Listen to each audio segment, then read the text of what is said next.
Ladies and gentlemen, welcome back to Gaming with me, Tony Mo, and I'm here today to talk quite a bit about Marked for Death. It is the brand new featured mode for this week. Of course, it is a returning fan favorite from the original Titanfall. I was actually quite excited to check it out, even though I was very sad. Very sad. Like, I can't even tell you how sad. I wouldn't put roses on its grave. That's how sad I was to see Titanfall leave behind Titan Brawl. Titan Brawl to me was just quintessentially badass. I had so many close matches with it. Even on stream yesterday as we said goodbye to it, I had 2 matches in a row that were 1-point losses, and the second one was a 1-point win. Just down to the wire gameplay. My North Star, aggressive North Star specifically, went through the roof. Titan Brawl, I miss you very much. I hope you return to Titanfall 2 very soon. That being said, I didn't play much Marked for Death in Titanfall 1, so as I mentioned, I was very excited to give it a go. I actually played a little bit last night after I got off stream, and I really just played one match, and it was like the worst match I've ever had. It was exceptionally one-sided. My team got slaughtered. I did what I could. I had like 3 kills, but we still ended up losing like 10-3 at the end of the day. I got a taste for what Marked for Death was all about, and it had me excited. I was looking forward to booting it up this morning and playing some more. So I had a couple solo queue matches, and then I played about 10 more matches with Butterbar Gaming, so him and I at least running a duo team, and I could start to see where Marked for Death really shines, but at the same time, I could also see where a lot of its weaknesses lie. Unfortunately, as great as Marked for Death can be, it does suffer from the same thing that all objective-based game modes suffer from when you talk about a public play environment. There's too much riding on individual performance to have consistently close matches. I mean, hell, this is even a problem in attrition, but objective-based modes like Bounty Hunt, CTF, Marked for Death, you know, these are modes where that sort of gets highlighted more than traditional team deathmatch modes. So you're going to have to deal with all of those same problems. We'll talk a little bit about that at the end of this discussion. I did want to focus more on the positives of Marked for Death, what makes it such a kick-ass mode, and why I do love it, despite hating it at the exact same time. It's kind of like that greatest hits album for your favorite band. You wait for it and you're like, finally, all the songs will be on the same CDA. I can add it to my Spotify. I don't have to make the playlist anymore. And they've got like some hidden tracks, and there's even a couple tracks featuring this other artist. And then it comes out, and like 5 to 6 of the songs are good, and the other 3 are really bad. And you're like, how did those ever make it onto a greatest hits album? That's kind of how I feel about Marked for Death. So let's quickly break down the mode for people who have no idea what Marked for Death is about. Basically, it's like a VIP mode. So it plays to 10 points. Your team is going to have a VIP or a player who's marked for death, and the enemy team is going to have a VIP or a player who's marked for death. Your objective? Kill the other team's VIP before they kill yours. Now, it's going to rotate. So say the guy in your team outlast, or your team kills their VIP before your VIP dies. You'll get a reset, and both VIPs will be selected anew.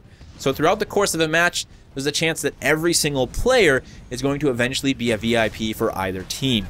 This is where that sort of random factor comes into play. You don't know who's going to be that VIP, and if guy B on your team happens to be the VIP, and he starts shaking at the knees, man, because he's like, dude, this is too much pressure for me. I don't play game modes like this. And he tries to hide in a corner, and he doesn't realize that he has radar on all the time, and he doesn't make the most of it, and he gets killed by a frag grenade. Well, then that's the end of that. Maybe, though, guy C gets picked as the VIP, and he's like God tier. He knows exactly what he's doing, and he's like, yeah, come kill me, man. I know you know where I am, but I can see you too, and I'm going to throw this fire star right through your face, and then through the face of your friend, and I'm going to pulse blade your other friend right in the ass cheek.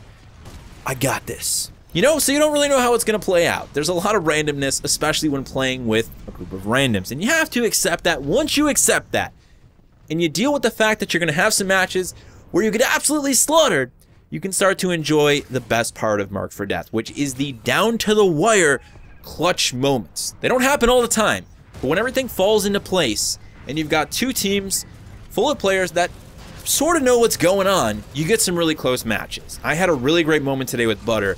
Our team was up, you know, I think by a decent margin, but there was an opportunity for them to make a comeback. I was currently Marked for Death, and I was running around in my Titan that had taken a lot of damage at this point. There was an enemy Ronin who had been hunting me. I could see him. It was like the hunt for Red October, and I was Sean Connery. And I had to survive. I had to do something to come out on top at the end of this. So my plan was to move towards the Ronin and then quickly bail out of my Titan. Not eject, but to bail out so he would execute my Titan and I would be able to make a getaway. As it turns out, it worked. And at the same time, a member of my team was able to eliminate their VIP, and we won the match. You can't really, I won't forget a moment like that. I'm going to keep it in my recording backlog of video as a sick clip for like the rest of my life. It was fun to have an idea, to have a plan, and then to execute it and to have it actually work. Marked for Death can be full of moments like that. When things go right and when the matches are down to the wire, your team's pushing for a comeback, moments like that are going to be, they're going to be all over the place. And that's enough reason, in my opinion, to deal with all of the other nonsense. The one-sidedness, the chance for your team to get slaughtered, the chance to play 4 or 5 matches in a row where you slaughter the other team just to get a couple of those really good moments. To me, it's absolutely worth it. But I don't think that's going to be the case for everyone. And there are a lot of you out there who are going to boot into Marked for Death, solo queue, and find an environment where things are just too one-sided for you to find any enjoyment. And I think that's completely okay. That's why a lot of people don't play Bounty Hunt. That's why a lot of people don't play modes like CTF. That's 100% acceptable. But I am happy to see a game mode like Marked for Death hanging around, even if it's just for a week at a time. Now, there's a lot of other nuances to Marked for Death that I did want to mention. I also want to throw some small tips your way. Number one, you have to recognize that as the VIP, the player who is Marked for Death, you do have a big bullseye over your head. Everyone knows where you are. But you also have radar on all the time. You have map hack running permanently, so you always know where the enemy is. It makes it balanced, essentially. They know where you are, but you know where they are. So you have the opportunity to just set up traps, to throw your fire star, to find good positioning, to eliminate the enemy. And if you really want to have your skills tested as a pilot, well, this is the ultimate time to do that. If you can survive an onslaught of 5 to 6 guys hiding in one building on Boomtown, you're gonna feel like a badass. You really genuinely are. Now, let's talk about loadouts, recommendations, and tips here. Obviously, as the VIP, you're gonna decide to play one way or the other. Some people are gonna play more mobile. My recommendation for you, if it's only in pilot's phase, is to give yourself a lot of avenues for escape, to put yourself in a position where you can see the majority of the enemies coming from a distance if possible, so you can get shots on them, but also to minimize your exposure while doing so. If you're dealing with Titans, I find that excessive concealment is important if you're not in a Titan yourself. Go to the part of the map where the Titan cannot get to you, where no one can fire a cluster missile in and kill you. You want to really hide here and make them get out of their Titans and come for you. If it's a Titan versus Titan thing and you're in your Titan, well, you just want to work with your team and do your best to stay alive, and don't forget to nuclear eject and also to eject airstrike to get as far away from that portion of the battlefield as possible to continue surviving.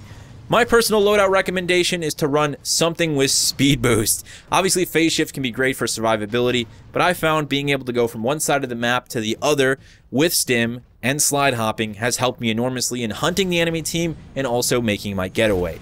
I've also been a big fan of radar jammer. If you can jam the enemy team's radar, that means their VIP can no longer see you coming. It's a great opportunity to get in and strike without them having any sort of situational awareness or knowing where you're going to come from. I've also been big into frag grenades with this mode. If you can get really good with them, kind of like paper cut to you, well, it's a perfect opportunity to start messing with those things, chucking them in hiding spots. It's a great way to pull the mouse out from under the rug when you're playing as the cat. Apart from that, I found that your primary weapon selection is going to be very situational. There are certain environments where a long-range weapon like the G2 is going to be really potent and really useful. I have had a lot of fun with the alternator on some of the tighter maps. Titan selection is another thing to talk quite a bit about, and I think everyone's going to have their personal favorites here, but I've noticed a lot of people going for the more heavy hitters, a lot of people selecting Tone and Ion. They want to have something that they feel very powerful in when they are Marked for Death, and that does work to some extent, but at the same time, a lot of those people are hiding then, and they're trying to sort of play in the back and wait for people to come to them. So I've had a lot of luck with North Star and just tagging them with long-range plasma railgun shots. So, you're going to have to mix and match with that and really think about what works best with you. It's a learning experience, Marked for Death. Everyone's going to have a different experience, and everyone's going to find different solutions to win. You just have to be willing to deal with the suffering that will happen. And if you can get past that, I think it is a mode that provides a lot of great opportunities for badass, wonderful close call situations. Whether or not the balance of those things is good enough for you is going to be on a person-to-person basis. So there you have it, my thoughts about Marked for Death. I really do like the mode, as one-sided as it can get. I really don't know how to recommend playing it, because I think if you solo queue, there's plenty of opportunities to get steamrolled. But if you play as a team, you're probably going to steamroll all of the randoms that you get match made with again and again and again.